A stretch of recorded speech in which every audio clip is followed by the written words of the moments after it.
Johann de Boer and Rory Field of AbilityNet, magnification software users on accessibility of mobile applications.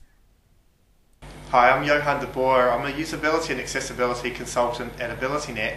I'm here with Rory Field and we're going to be discussing mobile applications on the internet. Rory, can you tell me a bit about your role at AbilityNet? I am the Corporate Development Manager, which basically means I fundraise for AbilityNet from a number of sources. Well, I'm partially sighted, so I have a program on my computer called ZoomText Extra, which increases or enlarges the text or whatever is on the screen, so that you virtually got, for example, 14 screens on the one screen. So your screen stays the same size. And then you go around the screen to get the full picture.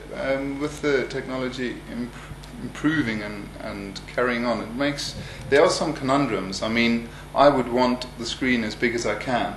By the same token, I would still want there to be buttons where I can feel the difference between the buttons. I would like, although I don't use screen reading software at the moment, if there's a very good transition between that would be very useful. Personally, well, one thing that I find very useful to be able to do from my mobile is like Rory was saying, being able to access, information about location of things, maps. Something I use is Google Maps, but it's extremely difficult for me. Font size is very small, and I'm having to guess a lot of the time as to what it actually says, what I'm actually typing into Google search, but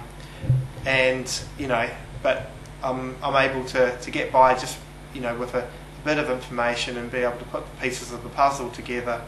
So I can barely read it. You got lost in the red light district of Amsterdam this past weekend. Well, that's right, actually.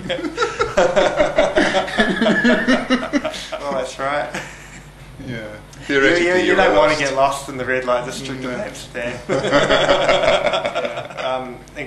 Going around and round in circles in a city where you can't speak. Where you don't feel confident speaking to other people because you don't know their language, and you don't know what the street signs are saying.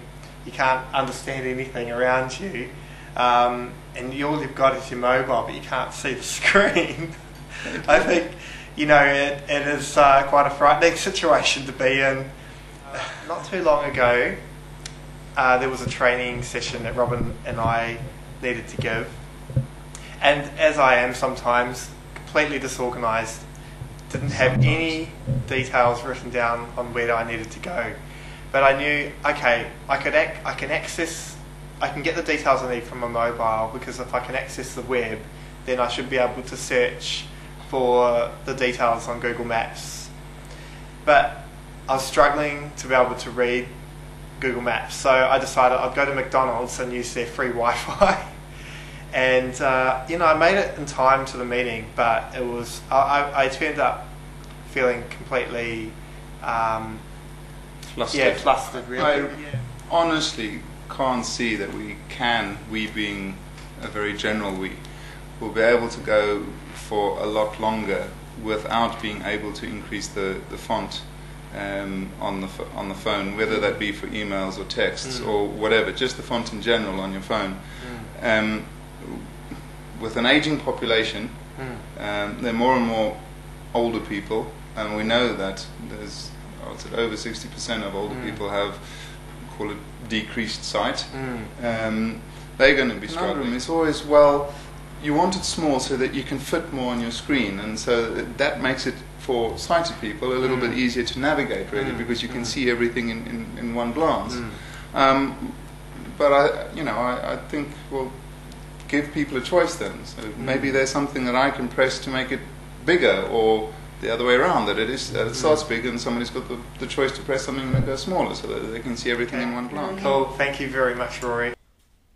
Made by AbilityNet, shot at City University, with thanks to Johann de Boer, Rory Field and City University. Copyright AbilityNet 2008.